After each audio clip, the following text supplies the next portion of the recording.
Let's talk a little bit more about the body count. And U.S. Secretary of Commerce Ron Brown, who Yeah, died in a plane crash in Croatia in April of yeah, 1996. The official yeah. story is that the Air Force plane that was carrying Brown, and I think there were several dozen others, crashed into a mountainside due to poor weather and pilot error. But there are some pretty suspicious details that have led many to question whether Brown was assassinated to prevent him from Yeah, yeah, testifying in a major corruption case. yeah, yeah, yeah. Well, there's apparently there was a bullet hole in his head. So I don't know how you get a bullet hole in a plane crash, but that's the story. Christopher Ruddy did a lot of good work on that in the Pittsburgh Post Gazette, and it's Cyril apparently Wecht there. as well. Yeah, Cyril Cyril Wecht Wecht as also. well. Yeah, who's obviously was connected to the JFK assassination, and others certainly no right winger, and but in Ron Brown's case, he was corrupt to the core. But behind the scenes, the rumors were that he was saying, "I'm not going to go down by myself."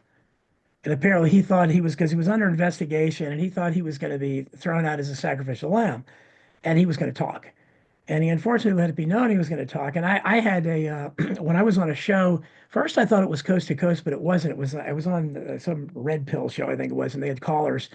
And this guy called in who was a family member of Ron Brown's. It was interesting. We were talking about it, and he said, yeah, we all think he was murdered.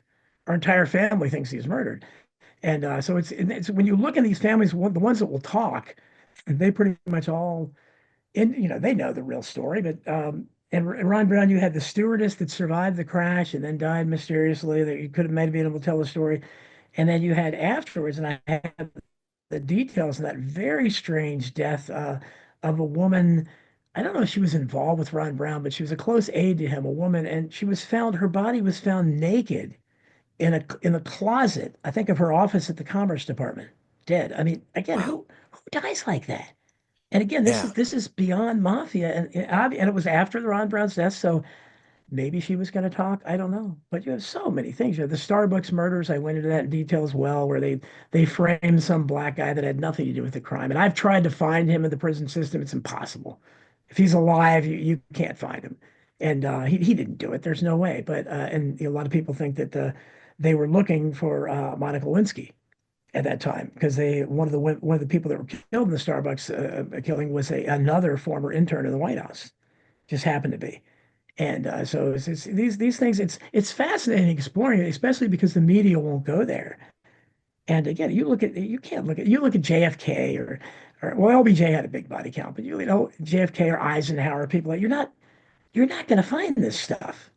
It's just, but in Clinton, it's all around them from the time he was. You even go back to when Bill Clinton was a young man, when he was a young man on the rise from obscurity. And I talked about this. People are always amazed by it, but for whatever reason, as a very young 20-something-year-old guy, he was chosen to ride Hale Boggs, former Warren Commission member. He Yeah. drove Hale Boggs to the airport when his first trip to oblivion. He was never seen again. He was the closest thing the Warren Commission had to a dissenter.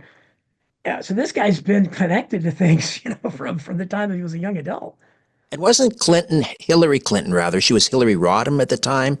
Hmm. Wasn't she involved as an attorney in Watergate? And there's some Yes, suggestion that yes. she I don't know, erased some of the records or something. I don't know about that, but I do know, and I have the quotes, I think, in Hidden History from the very left wing. This guy was a good liberal Democrat who would have been predisposed to like Hillary as a young radical, but he fired her. And he just, basically had some really bad things to say about her. I can't trust her, and I can't have her here for whatever reason. She may have been doing that. I don't think he specified that, but from the time she was very young, obviously, even people like that on the left understood that this is someone you can't trust. And later, of course, as we saw, this is her behavior in the White House and what Secret Service agents and so forth reported that this is someone you don't mess with. You just got to stay away from her is your best bet. Okay, that brings us to White House counsel, longtime Clinton associate Vince Foster, found dead in Fort Marcy Park in Virginia near Washington, D.C. In July of 93.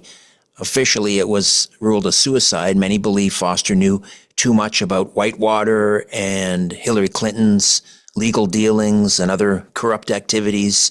Let's run through some of maybe the suspicious details of Vince Foster's suicide that point to possible murder. Well, I always start with Vince Foster by saying that, this is not people say this is not a conspiracy theory. When I talk about these things, it's not a theory. There's a Secret Service memo. It exists. You can find it out there that describes how Vince Foster's body was found in his car at Fort Marcy Park. Now, obviously, that contradicts everything about the crime scene. He was supposedly on the ground. So how do you make a mistake like that? And I don't know if he, originally was in the car and they whatever, but however you look at it, a real investigation, which Kenneth Starr's investigation, by the way, which was led by Brett Kavanaugh, Mm. former Supreme Court justice. He led the investigation and helped cover it up. But how do you make a mistake like that? And then you have there's so many things. You have the witness. I don't know if he's ever been identified that was basically urinating in the park at the same time and saw some stuff. And he, the British writer, oh God, what was his name? Pritchard, I think his name was, who wrote a book about the Clinton scandals. He talked to this guy, and he discovered walking. I don't know if it was Patrick Knowlton, if he was ever, but this guy was he walked around with him because the guy said they're following me everywhere. Because again, he saw something he wasn't supposed to see. And he said, God, he's got these surreptitious figures that are following him and hiding behind corners. And it was very obvious what they were doing. Now, they never knocked him off, somewhat surprising. But so you had a witness like that. As I pointed out when I wrote about it, the Park Service, the FBI, nobody ever questioned the neighbors there. It was near houses to see if they heard anything or saw anything. There was no investigation done, and his body was actually brought to Fairfax Hospital where I worked at the time, Oh, and wow. yeah, and of course I couldn't get near it, but I heard stories, through the grapevine. Again, I don't know if they're true. The rumors about how heavy-handed Craig Livingstone was. He was there and later was involved in some scandals, kind of a bully that the Clintons hired about pushing people out of the way and not letting them see stuff and so forth. And uh, you know, it had a smell about it. And of course, then you had the uh, the White House counsel again. I'm forgetting his name too. That confiscated the briefcase that had the suicide note in it, which was and then tore it into a bunch of pieces. And the only piece they couldn't find was his signature, Mm. supposedly. So you had there's so many aspects to this. Clearly, something there are rumors that Hillary Clinton was having an affair with him. There were carpet fibers on him, or there were blonde hair fibers. I mean, there's rumors at galore about what was there. But certainly, and when I talked to Linda Tripp was a really nice person, and when I was writing Hidden History, I interviewed her at length, and she was a really sweet person. I felt so much because of what she went through, because she was demonized, and John Goodman portrayed her, a big fat guy portraying her on Saturday Night Live, making her look as bad as possible. And she told me, "How do you think my children felt, watching John Goodman impersonate me and mock me like that on Saturday Night Live?" And her only crime was, she said, we all knew about the Clinton body count in the White House. And I've worked there for a long time. She was not a Republican or whatever. She wasn't a partisan. Yeah. I'd worked there through several administrations, and she took sympathy on. She said we weren't gal pals. Monica Lewinsky was the same age as my daughter, but She secretly, we should just point out, Linda Tripp was yeah. White House, worked in the White House, worked in the Pentagon. She recorded phone Hmm. conversations with Monica Lewinsky. Uh, and this is where Monica admitted to having an affair with President Clinton. Right. And she said, I had no I first of all, I knew all about said I was concerned for her. And I told her, you're gonna be next. This guy kills people. These people are dying around and they're dropping like flies. She recorded those conversations to protect herself. She was supposed, like she said, they kept claiming I was gonna write a book. I never wrote a book.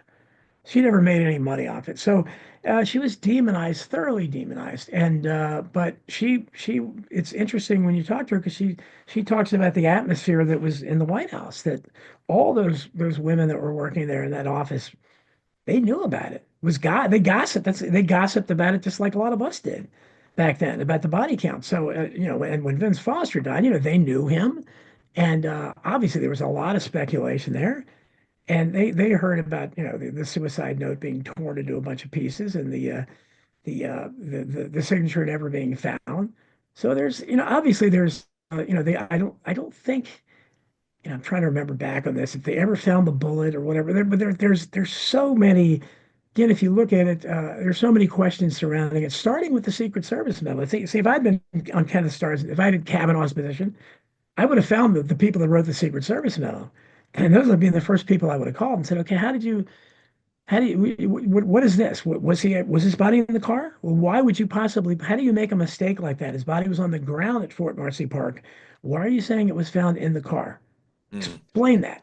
How do you come out? It's like, go back to JFK. It's like, how did both of the police officers that found the rifle on the sixth floor, how did they both mistakenly signed sworn affidavits that it was a German Mauser and not an Italian car? How do you make a mistake like that?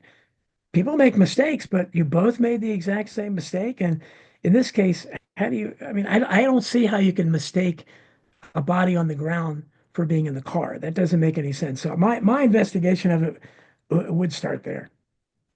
Uh, we could include, obviously, I think Seth Rich in the Clinton body count. I don't know if you touch on on Seth's death. That was in Yeah, 2016, and of yeah, course he was the DNC staffer who died supposedly after a botched robbery, and he yeah. was suspected of having leaked a lot of the Hillary Clinton emails to WikiLeaks. Yes. Um, do you include Seth Rich in the book? I think I can't remember. I think I had a section on it. I think I had something out of there. Got it. So much there. It's hard to remember if I just had notes for it, but I think I did. But certainly he could be included in that body count but you got to be careful about it because his parents will sue you if you speculate too much. And what's really odd is that again, I'm not casting dispersion on anybody, but I know if my child was murdered and it was unsolved and they said they didn't know who did it, I would be interested in anybody saying, hey, I've looked into this. This is what I found. They're not. When Sean Hannity, of all people, actually did a half-ass investigation, I was shocked to see it at the time. I said, wow, Hannity is doing something. And he was it was decent. He had some, and they talked about, some of the disparities in it. And boy, Fox almost fired him.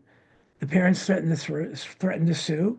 So yeah, I mean, just look at it like it's kind of like the Starbucks murder, or the Clinton thing, where three people are killed, nothing was stolen. That's not how crime happens. If there's no reason for somebody to break into a random Starbucks and kill people and not take money, or maybe rape the women first or something. There has to be some other motivation. They didn't do any of that. Same thing with Seth Rich. Supposedly it was a botched robbery. They didn't take any money. So I mean, you could maybe argue, they never argued that, but you could maybe argue, but it wasn't in really a bad section of DC, but you could maybe argue that it was a stray bullet from a drive-by shooting or something, but they never did that. So, yeah, again, it certainly shouldn't be, we shouldn't have to worry about speculating about it. Why can't, that's a public event. Why can't we talk about it? It's never been solved. But you're right. The fact that who he was, that he was, and Julian Assange did all but name him as the leaker. I mean, he did everything. It was him. That this was the guy that was a leaker, and he ends up like that. And again, people know the background of the body count. And they say, okay, he leaked Hillary Clinton's. He was associated with Hillary Clinton's emails, and he gets killed, and it's unsolved. So again, it's a prime entry into the body count. I don't think we ever received, or we, investigators that were looking into this, private investigators, ever received things like a ballistics report. I don't even know if they determined which hospital he died in. No, and you can't. And that's kind of some of the stuff that the guy. I think he had one or two guests Hannity did on that show was trying to point out. Yeah, there's a lot, but you can't. It's not to the Sandy Hook level, but it's in that category where you start questioning it, and people, like you can't. What do you mean? Why can't I question it? I don't understand. I don't quite understand that. It's not. You're not prying into a family's, it's a personal tragedy, but you're not prying into their business because it's a national reported story, and it is connected to something big like the Hillary Clinton emails and Julian Assange, who obviously was exiled for all those years, and because of that. And so it's an important story. But yeah, we should have the ability to at least ask the questions. But I think it's we may not know the exact answers, but I think we can pretty much guess why we can't answer questions. Yeah, because you might end up on the Clinton death list. Yeah, That's why. right, right, exactly.